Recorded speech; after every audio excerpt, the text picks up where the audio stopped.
Hello friends, welcome to our channel சிக்குலைன். நம்ம இந்த வீடியோவில் என்ன பார்க்க போகிறோம் அப்படின்னா குரூப் 4 எக்ஸாம் பற்றி தான் பார்க்க போகிறோம். குரூப் 4 எக்ஸாம் ரொம்ப பக்கத்தில் வந்துருச்சு. எல்லோரும் அப்ளை பண்ணியிருப்பீங்கன்னு நினைக்கிறேன். அப்ளை பண்ணாதவங்க இப்போவே படிக்க ஆரம்பிச்சிருங்க. நெக்ஸ்ட் இயருக்கு யூஸ்ஃபுல்லாக இருக்கும். இப்போ குரூப் 4 எக்ஸாம் அப்படின்னு சொல்லும்போது உங்களுக்கு நிறைய பேருக்கு நிறைய கொஸ்டின்ஸ் இருக்கும். இப்போ இது சிலபஸ் ஓரியன்டாக படிக்கிறதா இல்லை புக்கு வச்சு படிக்கிறதா? இப்போ புக்கு சிலபஸ் ஓரியன்டாக படித்தா புக்கு எங்கேருந்து எடுக்கிறது? இந்த மாதிரி நிறைய கொஸ்டின்ஸ் இருக்கும். இந்த கொஸ்டின் எல்லாத்தையுமே உங்களுக்கு இந்த வீடியோவில் தீர்வு கிடைக்கும். வீடியோ ஸ்கிப் பண்ணாமல் கடைசி வரைக்கும் பாருங்கள். இப்போ குரூப் 4 எக்ஸாம் அப்படின்னு சொல்கிறப்ப 200 கொஸ்டின்ஸ் கேட்குறாங்க. 200 கொஸ்டின்ஸில் 100 கொஸ்டின் பொது தமிழ் வருது, 25 கொஸ்டின்ஸ் மேக்ஸ் வருது, 75 கொஸ்டின் ஜென்ரல் நாலேஜ் வருது. இப்போ 100 கொஸ்டின்ஸ் பொது தமிழ் வரதுனால நம்மளோட ஃபஸ்ட்டு ஃபோக்கஸ் எங்கே இருக்கணும் அப்படின்னா தமிழில் தான் இருக்கணும். இந்த தமிழ் நம்ம எங்கே படிக்கலாம் அப்படின்னா 6th to 10th தமிழ் புக்கை நீங்கள் படிச்சுக்கோங்க. இப்போ 6th to 10th Tamil book மட்டும் படித்தா போதுமா அப்படின்னா 11th 12th தமிழும் தேவை தான். இப்போ 6th to 10th முடிச்சிட்டிங்க அப்படின்னா நெக்ஸ்ட் நீங்கள் 11th 12th ஃபோக்கஸ் பண்ணுங்கள். அப்புறம் 25 கொஸ்டின்ஸ் மேக்ஸ் வருது.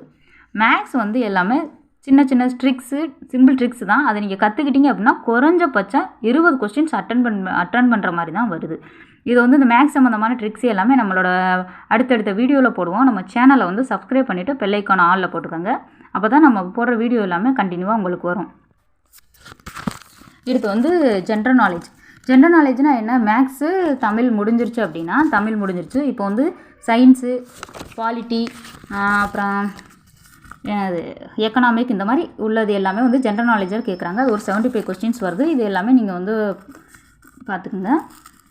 நெக்ஸ்ட்டு நம்ம ஒன்று டிஸ்கஸ் பண்ணணும்னு நினச்சிட்டு இருந்தேன். இப்போ தமிழ் அப்படின்னு பொது தமிழ்னு வரும்போது நம்ம இலக்கண இலக்கியங்கள் எல்லாம் வருது. இதில் நன்னூலில் இருந்து ஓரெழுத்து ஒரு மொழி அப்படின்னு சொல்லிட்டு எப்போவுமே ஒரு கொஸ்டின்ஸ் வருது. 2 கொஸ்டின் வருது. இதை நீங்கள் கற்றுக்கிட்டீங்க அப்படின்னா 2 கொஸ்டின்ஸ் அட்டன் பண்ணுற மாதிரி தான் இருக்குது. ஃபார் எக்ஸாம்பிளுக்கு இப்போ தீ அப்படின்னா, அதாவது ஒரு சொல் தீன்னு சொன்னோம்னா அது நெருப்பு அப்படின்னு சொல்கிறோம் இல்லைங்களா? அந்த மாதிரி தான் ஒரு சொல் அதில் சொன்னோம். இன்னும் அதுக்கு ஒரு எழுத்தில் ஒரு பொருள் இருக்கணும். அந்த மாதிரி இருக்குது. ஃபார் எக்ஸாம்பிளுக்கு அதான் நான் சொன்ன மாதிரி தீனா நெருப்பு, அந்த மாதிரி. ஓகே, நெக்ஸ்ட் வீடியோவில் பார்க்கலாம் இதை பற்றி.